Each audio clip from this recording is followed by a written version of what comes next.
పెట్టుబడుల అవగాహనపై రేవంత్ మరియు గిరిబాబు గారు కండక్ట్ చేసే వెబినార్ కోసం ఈ నెంబర్కి కాల్ చేయండి.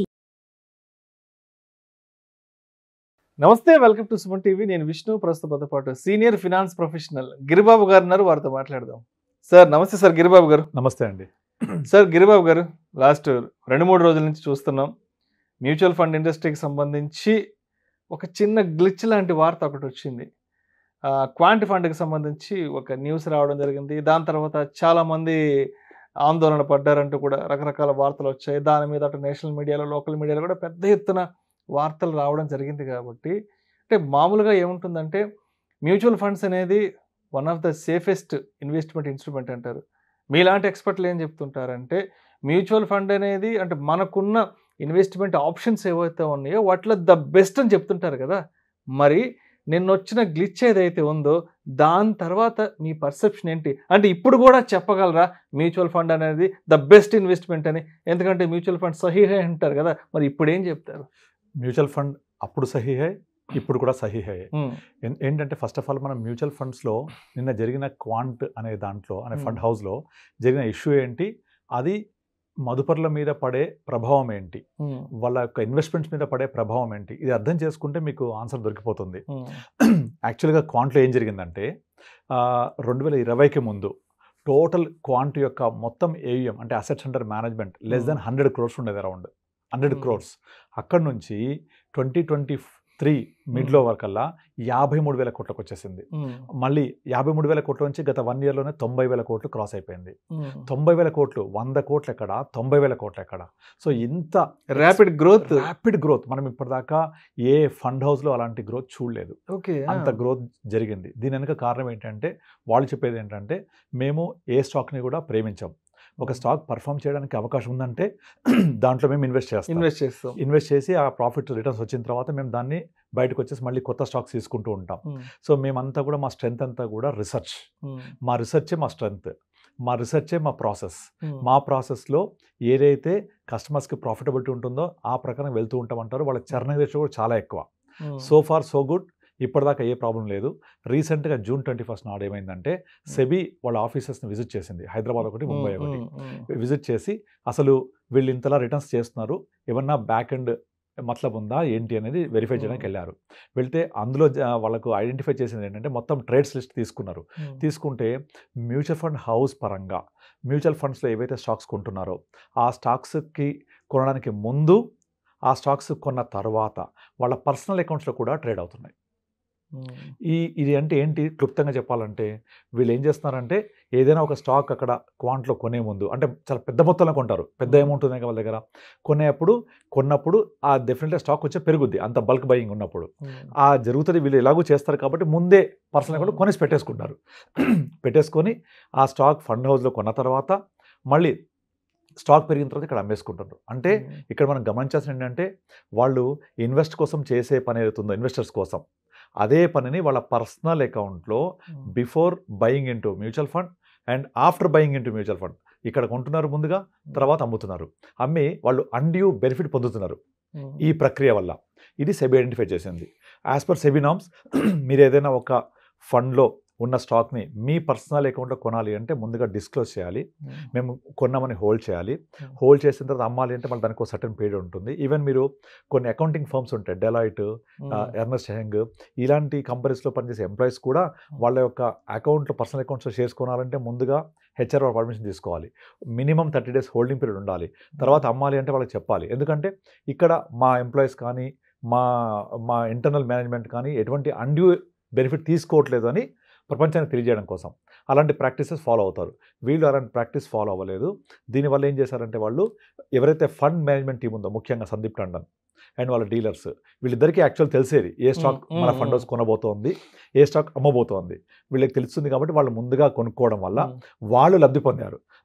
అయితే ఇప్పుడు మనం చూడాలి సెబీ ఈ బిహేవియర్ని, అంటే ఇలా చేసిన దాన్ని ఎలా చూస్తుంది, వాళ్ళ మీద ఫైన్ వేస్తుందా, లేకపోతే వాళ్ళని ఎంతవరకు పనిష్ చేయడమా, లేకపోతే వాళ్ళ మీద చర్యలు తీసుకోవడమా, ఎలాంటి చర్యలు తీసుకోవడం ఇంకేం రిపోర్ట్ మనకు బయటకు రాలేదు. అలా తీసుకున్న తర్వాత అది వాళ్ళ మీద ఇంపాక్ట్ పడిన తర్వాత అది ఫండ్ మీద ఎలా ఇంపాక్ట్ పడుతుందో మనం చూడాలి. ఇంక ఇవన్నీ చాలా టూ ఎర్లీ టు డిస్కస్. ఇప్పటివరకు అయితే క్వాంట్ ఫండ్ మీద ఎటువంటి వాళ్ళు కస్టమర్స్ డబ్బులు తీసుకొని మిస్యూజ్ చేశారని కానీ, లేదా కస్టమర్ డబ్బుల్ని ప్రాపర్గా యూటిలైజ్ చేయలేదని కానీ, కస్టమర్ డబ్బుల్ని వేరే అకౌంట్ మళ్ళీ ఇలాంటి అలిగేషన్స్ ఏవి రాలేదు. అంటే మనం అర్థం చేసుకోవాల్సి ఏంటంటే మ్యూచువల్ ఫండ్ సహీ ఎందుకంటామంటే మ్యూచువల్ ఫండ్లో మీరు పెట్టే ప్రతి రూపాయి కూడా అకౌంటబిలిటీ ఉంటుంది. మీరు ఇంత డబ్బులు ఇన్వెస్ట్ చేశారు, ఈ డబ్బులు మార్కెట్లోకి వెళ్ళింది, మళ్ళీ దీని ప్రకారంగా ఇన్ని షేర్స్ కొన్నాము, ఈ షేర్స్కి ఇంత వాల్యూ ఉంది, ఈరోజు మీకు ఇంత ఎన్ఏవి డిక్లేర్ చేశారు, నెట్ అసెట్ వాల్యూ. ఆ ప్రకారంగా మీరు ఎంత ఇన్వెస్ట్ చేస్తే ఆ మేరకు మీ పెట్టుబడి పెరుగుద్ది. ఇది ఇప్పటిదాకా ఫాలో అవుతున్న ప్రాసెస్, ఇదే ఫాలో అవుతారు, ఇక ముందు కూడా ఫాలో అవుతారు. ఈ ప్రాసెస్ అనేది ఎంత పర్ఫెక్ట్గా ఉంటుందంటే మీ డబ్బులకి మార్నింగ్ ఇన్వెస్ట్ చేశారు, సాయంత్రంకి ఎంత రూపాయలు ఎక్కడెక్కడ ఉన్నాయి, ఎంతెంత ఏ స్టాక్స్లో ఉన్నాయనేది ఒక క్లియర్ అకౌంటబిలిటీ ఉంటుంది. కాబట్టి మీ డబ్బులకు వచ్చే ఢోకాయ ఉండదు. ఇక్కడ ఏంటంటే ఒక ఫండ్ మేనేజరు తన యొక్క స్వలాభం కోసం వాళ్ళ టీం ఏదో చేసిందో అది వాళ్ళ మీద సెబీ తీసుకునే చర్యలు ఎఫెక్ట్ ఎప్పుడు పడుతుంది ఫండ్ మీద.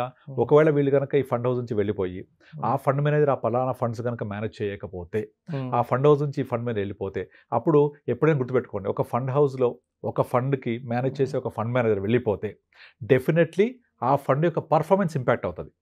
పాజిటివ్ అవ్వచ్చు, నెగిటివ్ అవ్వచ్చు. ఇప్పుడు రీసెంట్గా ఒక ఫండ్ హౌస్ చూసాం,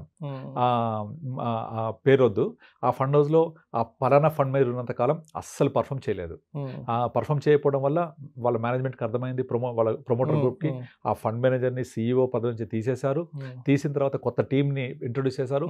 ఇప్పుడు సూపర్ డూపర్ పర్ఫార్మింగ్. ఇట్లా fund manager role is the major important for the fund performance. కనుక ఇక్కడ సందీప్ టండన్ యొక్క రోల్ ఏమైంటుంది, నెక్స్ట్ ఫ్యూచర్లో ఆయన రోల్ ఉంటుందా ఉండదా, ఆయన ఈ ఫండ్ హౌస్లో ఉంటాడా ఉండడా, లేకపోతే అది ఉంటే ఏ రోల్ ప్లే చేస్తారు, దీని మీద పెనాల్టీ ఎంత వేస్తారు అతని మీద, వీటి బట్టి ఆ ఫండ్ యొక్క ఫ్యూచర్ పర్ఫార్మెన్స్ ఆధారపడి ఉంటుంది. అప్పుడు ఇన్వెస్టర్స్ మేము ఇన్వెస్ట్ కంటిన్యూ చేయాలా వద్దా అని వాళ్ళు డెసిషన్ తీసుకోవాలి తప్ప as of now, as on today ఎవ్వరికి ఏ ఇబ్బంది లేదు. అంటే ఇప్పుడు సందీప్ టాండన్ ఏదైతే చేశాడో అంటే ఇది రెగ్యులర్ ప్రాసెస్లో జరిగిన ఈవెంట్ లాంటిది అనుకోవచ్చా, లేదంటే ఉద్దేశపూర్వకంగానే కొంత నిధుల మళ్లింపు లాంటిది ఏదైనా అవకతవకలు జరిగాయంటారా? నిధుల మళ్లింపు కాదు ఇక్కడ. ఉద్దేశపూర్వకంగా ఏవైతే వాళ్ళు స్టాక్స్ ఫండ్ హౌస్లో కొనబోతున్నారో అవి ముందుగా కొనుక్కున్నారు వాళ్ళ పర్సనల్ అకౌంట్లో. అంటే వాళ్ళకి తెలిసిన సమాచారాన్ని పర్సనల్ కోసం యూజ్ చేసుకున్నారు అంతే. ఫ్రంట్ రన్నింగ్ అంతే, ఫ్రంట్ రన్నింగ్ అంటారు దీన్ని. ముందుగానే వాళ్ళు వాళ్ళ యొక్క స్టాక్స్ ఏవైతే కొనదలుచుకున్నారో కొనబోతున్నారో వాటిని ముందు ముందే కొనిపెట్టుకున్నారు. ఇక్కడ స్టాక్స్ కొంటారు ఫండ్ హౌస్లో, ఆటోమేటిక్గా అంత బల్క్ క్వాంటిటీ కొన్నప్పుడు ప్రైస్ పెరుగుద్ది. పెరిగినప్పుడు దాన్ని ఇక్కడ అమ్మేసుకుంటారు వాళ్ళు. ఫ్రంట్ రన్నింగ్ అంటారు దీన్ని. అలా ఫ్రంట్ రన్నింగ్ చేయడం వల్ల వాళ్ళకు అన్డ్యూ బెనిఫిట్ వస్తుంది. అంటే ముందుగానే కొన్నప్పుడు ఆ స్టాక్ పెరగాలని ఎక్స్పెక్ట్ చేస్తాం. పెరగడానికి వీళ్ళే స్టాక్స్ కొనబోతున్నారు కాబట్టి వీళ్ళే దాన్ని స్టాక్ పెరగడానికి దోహదం అవుతుంది కాబట్టి డెఫినెట్లీ వీళ్ళ కొన్న స్టాక్ పెరుగుద్ది. పెరిగింది కాబట్టి అప్పుడు అన్డ్యూ అడ్వాంటేజ్ వస్తుంది, వాళ్ళు బెనిఫిట్ పొందుతారు. కనుక దీనివల్ల ఇన్వెస్టర్స్కి వచ్చే నష్టం లేదు. ఇన్వెస్టర్స్కి షార్ట్ టర్మ్లో ఏంటంటే కొంచెం సెల్లింగ్ ప్రెజర్ రావచ్చు. వచ్చినప్పటికీ వాళ్ళు డిక్లేర్ చేశారు మా దగ్గర 53% లిక్విడిటీ ఉంది, 53% లార్జ్ క్యాప్ స్టాక్స్ ఉన్నాయి, ఏదైనా సెల్లింగ్ ప్రెజర్ వచ్చినా కూడా మేము మీట్ అవ్వగలమని చెప్పేశారు. సో కనుక ఆ ప్రాబ్లం లేదు. అండ్ షార్ట్ టర్మ్లో నేను ఓన్లీ ఒక 3 నెలల కోసం పెడతాను, 6 నెలల కోసం పెడతాను అనుకునే వాళ్ళు ఆలోచించాలి డెఫినెట్లీ. ఎందుకంటే షార్ట్ టర్మ్ కొంత వొలటాలిటీ ఉండే అవకాశాలు ఉంటాయి ఈ ఫండ్లో. కానీ లాంగ్ టర్మ్కి అనేది మనం ఎప్పుడు ఆలోచన చేయాలంటే ఆ ఫండ్ మేనేజర్ ఈ ఫండ్స్ని మేనేజ్ చేస్తాడా చేయడా, అతని మీద సెబీ ఎటువంటి చర్యలు తీసుకుంటుంది, ఆ చర్యలు తీసుకున్న తర్వాత అతను ఫండ్ హౌస్లో ఉండే రోల్ ఏంటి, ఆ ఫండ్స్ని ఎలా మేనేజ్ చేస్తారు ఫ్యూచర్లో అనే దాన్ని బట్టే ఫ్యూచర్ పర్ఫార్మెన్స్ ఇంపాక్ట్ అవుతుంది తప్ప ఇప్పటి వరకు ఇన్వెస్ట్ చేసిన ఇన్వెస్టర్స్కి ఎటువంటి ఇబ్బంది లేదు. ఈ నేపథ్యంలో మళ్ళీ ఒకసారి చెప్తున్నాను, మ్యూచువల్ ఫండ్స్ ఎప్పుడు సహీహై. మ్యూచువల్ ఫండ్స్లో ఉండే ప్రతి రూపాయికి సెబీ ఒక బాధ్యత తీసుకుంటుంది యాజ్ ఏ రెగ్యులేటర్గా. నెంబర్ 2, ఫండ్ హౌస్ వాళ్ళు ఎన్ని స్ట్రిక్ట్ రూల్స్ ఉంటాయంటే మీరు నమ్మరు. ఒక ఫండ్ హౌస్లో ఒక ఫండ్ మేనేజరు మార్నింగ్ 9 o'clock నుంచి సాయంత్రం 6 o'clock వెళ్ళిపోయే వరకు అతను మాట్లాడే ప్రతి మాట రికార్డ్ అవ్వాలి. అంత స్ట్రిక్ట్ ట్రాన్స్పరెన్సీ మెయింటైన్ చేస్తారు. తర్వాత ప్రతి ఫండ్ హౌస్లో ఎవరైతే ఫండ్ మీద మేనేజ్ చేస్తారో అందులో స్కిన్ ఇన్ ద గేమ్ ఉండాలి. అంటే ఆ ఫండ్ హౌస్లో లేదా ఆ ఫండ్లో ఆ ఫండ్ మేనేజర్ యొక్క ఇన్వెస్ట్మెంట్ సొంతది జీతంలో నుంచి 20% ఇన్వెస్ట్ అయ్యి ఉండాలి అందులో. This is the rule recently introduced by SEBI. అంటే ఆ ఫండ్ యొక్క పర్ఫార్మెన్స్ ఇతనికి కూడా ఇతని యొక్క ఇన్వెస్ట్మెంట్కి ఇంపాక్ట్ అవుతుంది. అంటే దీన్ని స్కిన్ ఇన్ ద గేమ్ అంటారు. అప్పుడే అతనికి ఒక రెస్పాన్సిబిలిటీ ఉంటుందని ఇట్లా చాలా రూల్స్ పెట్టారు. కనుక ఇన్వెస్టర్స్కి వచ్చే నష్టం ఏమీ లేదు, ఎప్పుడు ఉండదు. ఎందుకంటే ఒక ఫండ్ పర్ఫార్మెన్స్ అనేది ఎప్పుడు కనిపిస్తుంది మనకు, అండర్లయింగ్ అసెట్ పర్ఫామ్ చేస్తే. What is the underlying asset for the mutual fund? స్టాక్సే. సో స్టాక్ మార్కెట్ ఇంపాక్టే ఉంటుంది తప్ప ఒక వ్యక్తిగతంగా ఒక వ్యక్తి చేసే పనుల వల్ల ఇంపాక్ట్ అవ్వదు ఎప్పుడు కూడా. కనుక స్టాక్ మార్కెట్ అనేది మనము ఎక్స్పెక్ట్ చేస్తున్నాం ఫ్యూచర్లో చాలా పైకి వెళ్తుంది, India growth story, India GDP economy పెరుగుతుంది కాబట్టి, మార్కెట్ పెరుగుతుంది కాబట్టి డెఫినెట్లీ మ్యూచువల్ ఫండ్ పెరుగుతాయి. అంతే తప్ప డబ్బులు 80% నష్టం జరగదు. రైట్.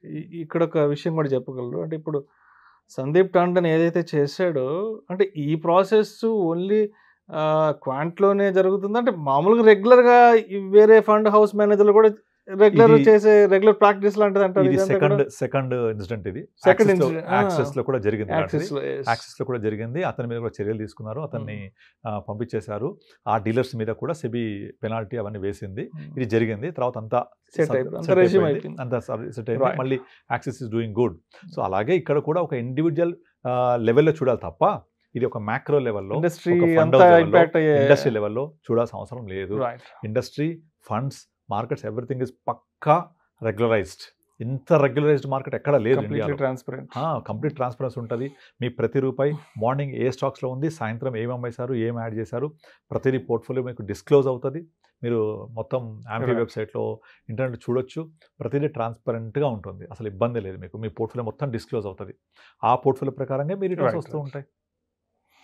కనుక ఇన్వెస్టర్స్ నిర్భయంగా, నిస్సంకోచంగా మ్యూచువల్ ఫండ్ సహీ అయిన పదాన్ని నమ్మొచ్చు, మ్యూచువల్ ఫండ్ ఇన్వెస్ట్ చేసుకుంటూ వెళ్ళొచ్చు.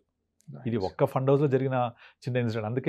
అందుకే చాలామంది గమనిస్తున్నారు, ఏం చేస్తుంటారంటే మొత్తం తీసుకెళ్ళి వాళ్ళు ఏ ఫండ్ పర్ఫామ్ చేస్తుంది, ఈ క్వాంట్ ఫండ్ బాగున్నాయని పెడుతూ ఉంటారు.